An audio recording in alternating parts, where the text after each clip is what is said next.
Not yet. I was hoping it would be snow. At least that would make it If pretty. they're saying the monsoon is on its way. Thursday, I think. I think it's tomorrow morning. Hi, I'm Hello. Nicole Kasanke, And I'm Ken Carpenter. and this is the last of this year's craft class, and we're in a different location, but we just want to talk today about the holidays and planning ahead, and thinking about healthy habits and all of that during this season.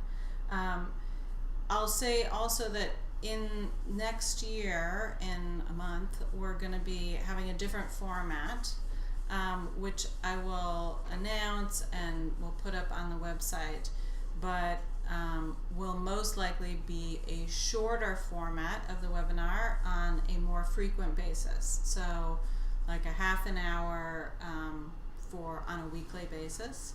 And we're also starting a craft group, which will be a weekly therapy group teaching the craft skills. So I'm just going to dive in. Dr. Carpenter does craft work here at CMC with us and has been nice enough to join me tonight. Thanks for having me. And we're, the main thing that I want to talk about tonight, and open to questions and comments from people here too, but is just thinking about a couple of really simple ideas about the holidays and planning ahead, and really paying attention to good self-care in the process. So thinking about things like, how it is that you're planning your activities. Sometimes a lot of different things can get thrown at you over the holidays. So, suddenly there's a party at work and there's a party at home, and then somebody new is coming home for the holidays, and you're not sure if you should have like more extended family in order to see that person. Like lots of things get thrown into the mix. And yet there are a lot of things that sort of happen in a traditional way that you can kind of predict is going to happen. So really planning ahead, ideally working with your family and thinking about, like, together with your spouse, to really look at the calendar and see what's there and see like what's going to be more stressful, planning together, who's going to be doing the cooking, is it realistic to have all these people, should we pare it down, and thinking sort of outside the box. So having like good expectations and thinking reasonably about what is going to be sort of a safe plan, and not stress everybody out too much. So the typical things that people tend to do wrong around the holidays is to overextend themselves. So sort of jump into every activity that is suggested, and or take on more things, cook for more people, agree to do more things than you might otherwise do. And in your mind, you're thinking, this is an exception. It's the holidays. It's not such a big deal if I cook, a marathon meal like 3 weekends in a row, because I only do this once a year. And if you really enjoy doing that, then that's great. But even for people who really enjoy cooking and entertaining, or even people who enjoy going to be entertained, it can be stressful. A lot of social interaction with people that you're not necessarily engaging with on a regular basis can mean it's stressful. It's just stressful to have a lot of those kinds of personal and social contacts. So overextending yourself can be a big problem, and thinking as if like the regular rules don't apply. I mean, for people who struggle with substance use and those kinds of triggers, it's a big trigger, the holidays, because you might be telling yourself what we would call a relapse justification. You might be telling yourself, yeah, I've been good this year. It's just the holidays though, so I can, have one drink, or I'll have a glass of champagne at the New Year's because that's what everybody does, and I'll feel left out if I don't do that. And for people who don't even struggle with substances, like, it can be a time when people overdo it, drink more than usual, eat more than usual, don't do the regular exercise, like Don't do the regular self-care routines that you might have otherwise. Exercising, sleep well, eating healthy foods, and sort of make an exception kind of left and right. Today there was chocolate in the filing room. Don't normally eat chocolate twice a day, but Right next somehow to the cake. right next to the cake.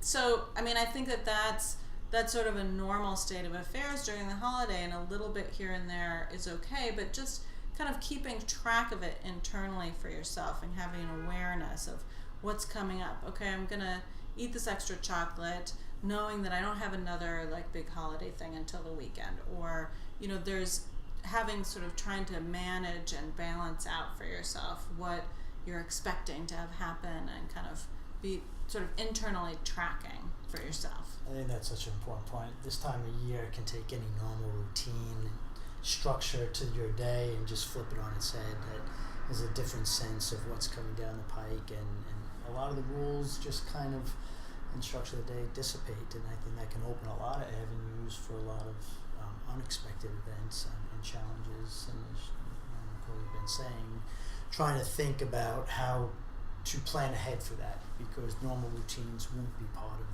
the next several weeks, and forethought can be really helpful there. Yeah, I mean, I think we all know that structure is really healthy and helpful, but when it comes to the holidays, you've got a confluence of different potentially stressful pieces. You've got lack of structure because people get days off from their usual routine. You have people in town that you wouldn't normally have in town. You have high emotions, potentially, and you have expectations. My expectations from every year of my life, what had happened, and if it went terribly, is it going to go terribly again? That's very stressful. If it went wonderfully, is it going to be as great as it used to go? I mean, all of these things cause emotional stress, and I think that confluence of factors together with sort of overdoing it, a tendency to overdo it, or be in a lot of stressful interpersonal situations can sort of tax everybody. So the solutions that we talk to people about is really thinking ahead, doing some good planning, trying to enlist family members, spouse, other family, to really think ahead about what's coming ahead, and what you want to be planning for, and also being sort of having the internal awareness of what's going on and how you're feeling. Some people get very stressed out around the holidays, and some people get really excited, but both of those things can be stressful, can cause sort of an increased arousal state that makes you more vulnerable to impulse buys, to eating extra, sweets, to drinking extra glasses of wine. And these are all things that are not only potentially difficult or destructive for oneself, but they're also a modeling that one is doing for the people around you. And for somebody who has an issue with substances, really you want to be doing as much modeling of healthy behaviors as possible. So everybody around them drinking to excess is obviously going to make it more difficult for that person to maintain their goals around alcohol, for instance.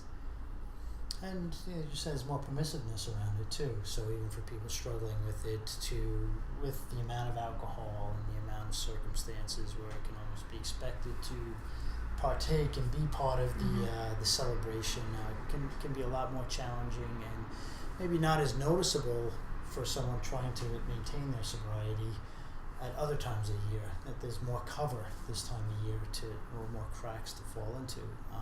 So again, the planning and thinking through, and even having an emergency plan as you're thinking of how that person could respond and reach out or get assistance if they were to fall into a situation this time of year that could be hard to deal with. Yeah, I mean, I think that's a great suggestion, is to really be working together in a way that helps you to really cooperate in the safety plan that you might have. So in other words, if you look together at the calendar and see like, well, this event, that event, what do you think about that? Well, this one is going to be more stressful for me because Uncle so-and-so drinks too much, and this cousin is going to be smoking pot in the backyard, and that's going to really trigger me.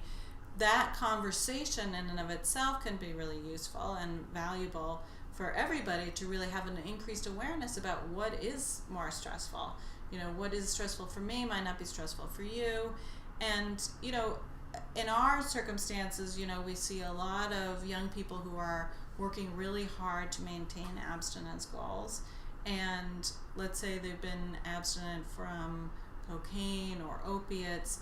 There may not be clarity amongst the rest of the family that they're actually trying not to drink as well, and that alcohol might be a trigger, not because it's a problem necessarily in and of itself, although it might be, but because it might lead to feeling disinhibited and more likely to have cravings for other substances. And so, although the rest of the family may be thinking, oh, well, they were using cocaine or they were smoking pot, so, drinking isn't really an issue. I can offer them wine or I can drink in front of them and that's not going to be a problem. This is not necessarily the case. So, having that discussion in advance can help you problem solve. It doesn't necessarily answer the question because, you might be going to somebody else's house and not be in charge of what they're serving, and you might have a quandary, like, are we going to go to this place that's going to put my loved one at risk or not? Or are we going to talk to that person in advance and say, hey, so-and-so, my kid, my daughter, my husband is really trying not to drink. I'm just trying to get a sense of, is there going to be a lot of alcohol served? What's your read on this? If you don't already know, or if you do know, to be willing to ask, like, look, I'm going to come late because we're going to be there in a certain window because my husband is trying not to drink, and I'm going to try and make this less stressful for him. I'm just giving you the heads up. Yeah.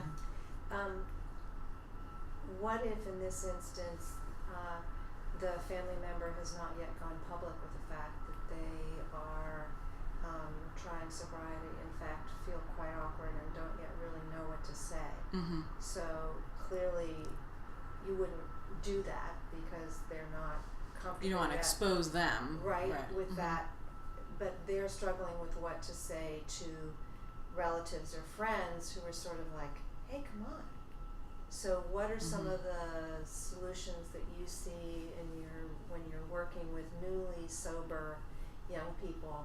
What are some of the words they can use when they are not yet comfortable saying, It's off the table for me. it's off the I'm not table doing for that. me, Mm-hmm. but trying to give, they don't want to lie, but they don't want it to be this earnest thing that kind of kills the party atmosphere. What are some of the statements that people Right. come up with that you have seen? Mm-hmm. In some cases, I think that's a great point. And even when we're talking about planning, is there an opportunity comfortably to rehearse this? So it's finding and asking, a middle ground of what they might be comfortable putting out there. And it could be, I'm on a diet. I'm taking care of my health, or I'm not feeling well. I think putting it out there openly in the big picture is the most effective because it's protective, because it's kind of I'm doing it Absolutely. once. But if the Some person's people not aren't quite there there yet, yet. sure. Right. And in that case, maybe a middle step that they would feel comfortable saying that it's a temporary thing. But again, it could be health. I'm not drinking this month, or I'm on medicine. I'm sick, so I can't drink on top of my medicine, and or Right. I'm people don't on a use it health on kick. that. Right. I'm good. The other thing is to sort of use protective behavioral things, like make sure you're hanging out with the people that don't drink that much and who aren't going to be like really, what's the matter with you? Here, take another drink or take this shot. Like really being strategic about who you're spending time with. And as a family member, you can really help that person to buffer them. Like, hang out with them, make sure that they always have a seltzer with lime in their hand so they don't get offered another drink, or, taking them or hanging out with them if you can see that they're getting cornered by the person who's drinking too much or tends to be a bully around these things. People are inconsiderate. Not necessarily meaning to, but sometimes meaning to. You know, I think people get exuberant around this time of year in particular, but in general, you know, like everybody wants everyone else to be doing what they're doing, and if they're drinking a lot and they feel festive, they want everybody else to be doing it too. So, you know, for somebody who's trying not to do that, it's not so pleasant, and it feels really intrusive and bullying. Well, it doesn't only feel intrusive and bullying. I think also there can be a conflation of, if I am a person who wants to have fun and feel the joy of this season, then that equals drinking, Right. eating, celebrating, because that's sort of how it all gets mashed together. Right. And so disentangling the ability to really have a good time and feel joyful and express your affection for other people and having a good time with not drinking and not overeating and all these things. Right. I mean, that's hard, because we just I mean, that's a wrap them big, all up. big issue for many people, but as you know, 'Cause you don't want to feel like a killjoy and like you're just kind of right. a dullard, you know, so that it's that balance, I think, Right. that can be. I mean, I think that's an issue for our society at large, that there's a conflation of like expansive mood and overindulgence with celebration and just being happy and having a nice time, and that is a big problem for our culture at large. So particularly so for people who are really trying not to indulge in any substances. And I think in general, you know, in the rest of the year, I think you have more control over who your environment is. And so that, I think, is a good strategy to bring into these events of this time of year. Namely, be thinking about who you're spending time with, keep alert to who is talking to you and what kind of pressures they're putting on you, and have an awareness as a family, but certainly as somebody who's working on kind of substance issues, is to have an awareness of like, this is going to be potentially stressful for me. I'm going to make an effort to have a good time. I'm going to identify when I walk in the room, like, that's a person I want to hang out with. I want to talk to them. I'm going to ask them about their puppy or their job or their whatever it is that interests you. And that's my goal for the evening, is to spend time with that person. And then when that goal is achieved and you've spent some time, maybe you leave if there's nothing else that you're wanting to do.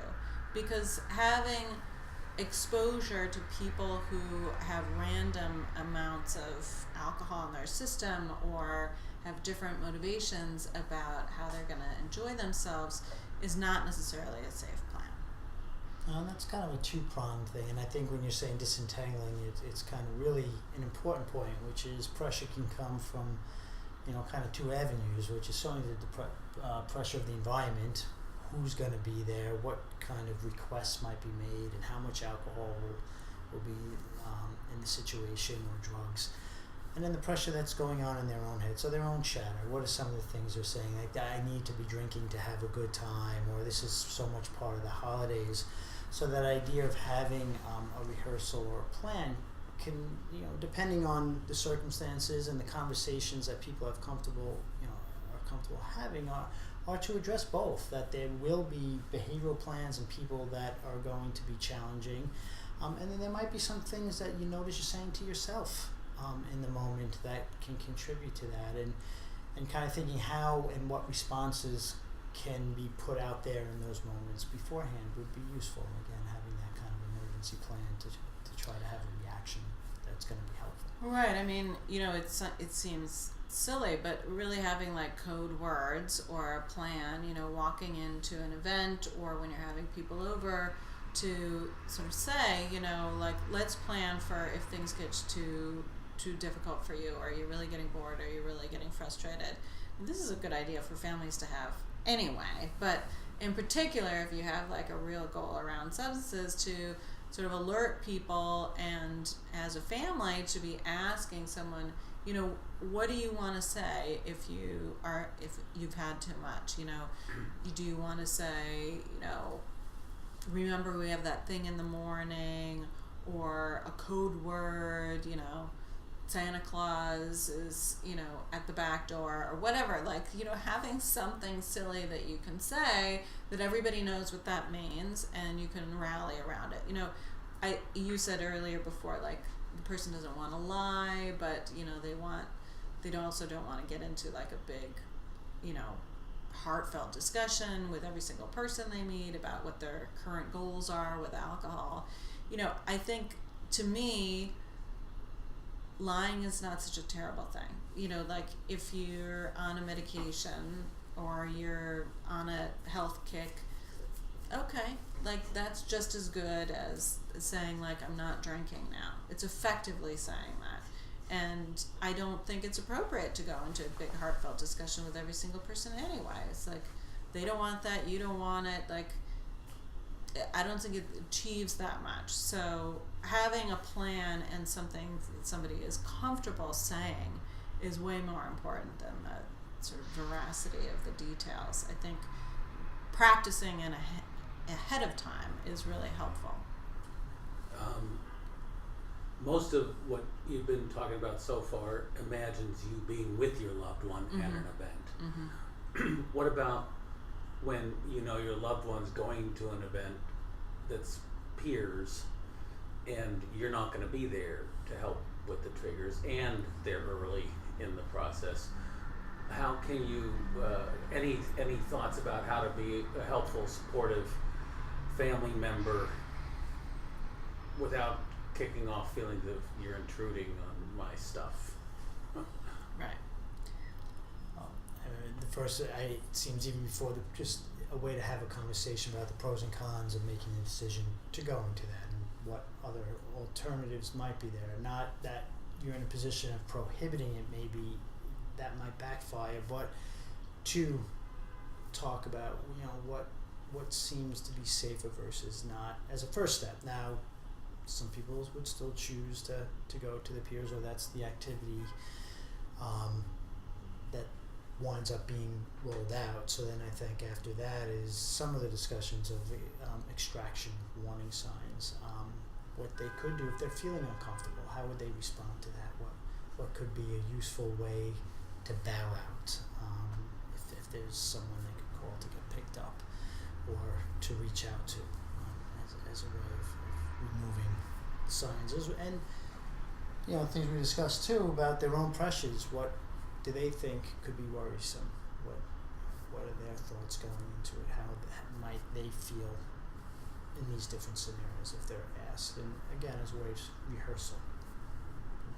I mean, you can use all the different positive communication strategies that we've been talking about over time. Asking permission, sort of saying, would it be all right if we talked about this in advance?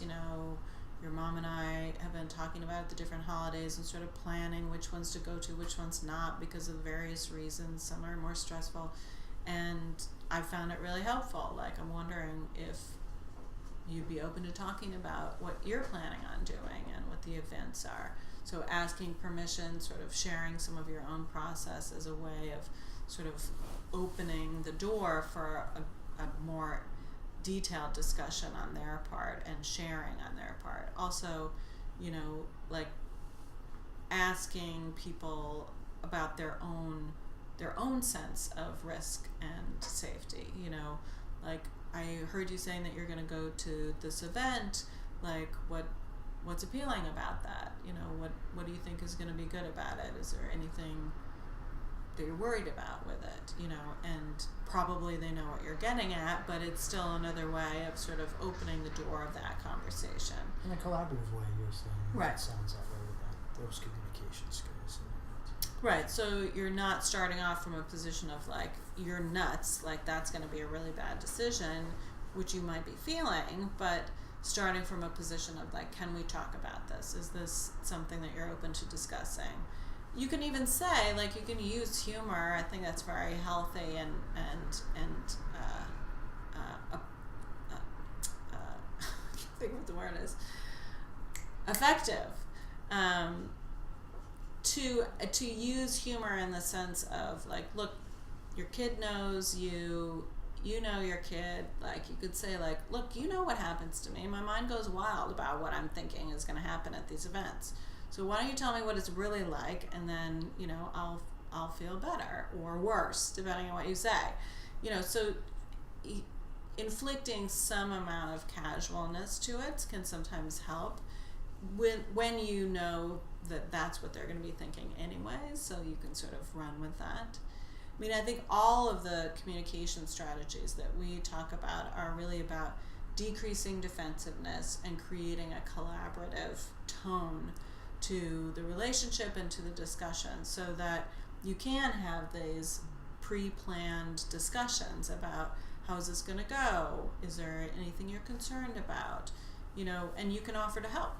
You know, you can say like, I mean, in this day and age, like texting and, you know, all of this stuff is so easy to reach out to people.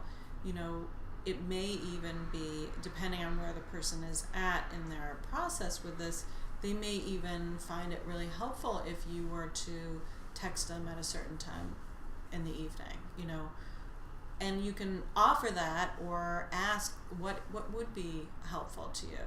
You know, there's sort of the classic thinking about adolescents that they really appreciate structure a lot more than they will ever tell you. So that changes as people get older. But, you know, in 16, 17-year-olds, even though they'll say, like, get off my back, I don't want to hear from you, in fact, you know, having a really clear expectation, you know, I'm going to text you at this time, and, you know, if I don't hear from you, that will make me worried, and I will start to wonder about where you are, and so do me a favor and be in touch with me in this kind of a way, and sort of make a plan in advance.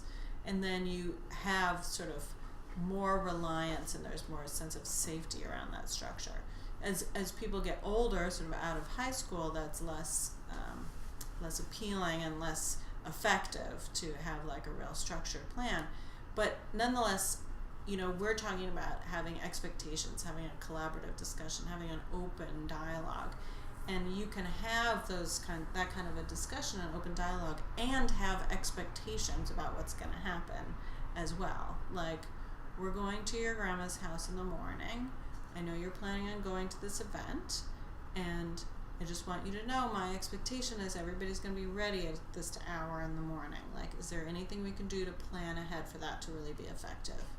So, like, try and work together and be collaborative, but having, you know, clear expectations. Like, we're leaving at this hour. Really want to make that clear and do everything we can to make sure that happens. Any other questions about that? I mean, I think, you know, all of these strategies, the more contact you have, the better, right? So if you're right there with them, it's easier to just make sure they have a seltzer in their hand at all times. If you're not there, you can text. If you're across the country, it gets harder and harder, you know. But I think the discussion in advance can be had no matter if you're going to be there or not, you know. Just letting them know that, you know that this is a time of year when people drink a lot, and you wonder how they're going to be dealing with that. You know, are they worried about it? Are they thinking about alternative plans? Maybe they have a whole sober support network that they have a plan around, but you may or may not know about that until it's being asked about, or there's some more open discussion. Okay, let me check my notes here. Oh. So one of the other things about planning is to be mindful of the fact that the holidays can be, as we're talking about, kind of stressful and have a lot of emotions behind it. And it's probably not the best time to have like huge discussions. You know, what are you going to be doing with your life? You know, what's happening with this alcohol thing anyways? You know, major discussions, probably not the best time, like right on holidays. It's tempting because, especially if you have a college student who's away and then they're back for like a few weeks, like this is my chance to really have a heart-to-heart and really hear what their plans are and make sure that they understand what my expectations are. And at some point in that 3-week period, there's probably going to be space for that, and you could plan it in for yourself. Like, I'm going to try and have a couple little discussions about this, but by this date, if I haven't like really had the heart-to-heart I wanted to have, I'm going to try and really facilitate. I'm going to create the groundwork that's really going to nurture a conversation like that. Like make a plan to have coffee, or like make sure we have some downtime in the morning when they're more likely to be receptive to these things, or just think about from their perspective what's going to be more likely to happen in an effective way. But again, on the actual days of holidays and when people are over, etc., digging up or exposing like big issues is not great planning, because everybody has, you know, sort of raw nerves, and it's just not a great environment for big decisions. But I think that there's a lot of pressure in a family environment to make sure you get at things, you know, like here's my opportunity to really hear about X, Y, and Z. And if you get really vigilant about those kinds of things, it can put people off, and then people storm off, and then you end up like not having contact at all. So the best strategy is to try and have like drive-by conversations about various issues and try and keep it light when the actual events are occurring. Yeah, and I think that it's kind of, I always find it interesting because within the guide they talk about red light and green light talk, but always thinking about signals that are out there that you can pick up on when the conversation may be most helpful and likely. And with the holidays, you said, depending on the individual, if it's a younger adult, they have friends that may be coming back. There could be a time where one's life is in a little bit more comparison to what their peers are doing and to what's been going on. So there may be moments of self-reflection where there could be drops that they are not as happy about what's going on in their life or comparing to others. And in those communication skills, maybe inquiring in a sense what they're thinking about that, or what do they see could be different in their life, and just inviting it in could be a moment where that conversation may be more helpful. So the holidays can set the stage sometimes for some of that, not all the time, but just keeping your radar on is thinking about their situation differently, and in a collaborative way, using questioning and stuff to invite that in can be helpful. I think that's a great example too, because what Ken just described is sort of the positive frame of what can happen when somebody is comparing themselves to peers. You know, if they notice that something isn't necessarily going as well as they'd like compared to other peers. The negative side of that would be if they feel really demoralized by that. Can't talk about anything because what have they been doing? They've been in rehab and they've been in halfway house for the last 6 months. Like, this doesn't feel like something to brag about. It might be something really great to brag about, actually, because it's a huge accomplishment and lots of challenging things being worked on and probably more personal growth through. Nonetheless, it doesn't feel like something, you know, you have bragging rights to. So the negative sort of end of that would be that your loved one is having a lot of negative self-talk around needing to talk to peers that they haven't seen in a year and have to sort of explain what they've been doing. So it's something to just sort of be aware of and have some announcements about what's coming in the new year, but we'll have a new structure, as I said, around a group and a more regular webinar content in the coming month. So thank you very much, and thank you to Ken. Thanks for having me.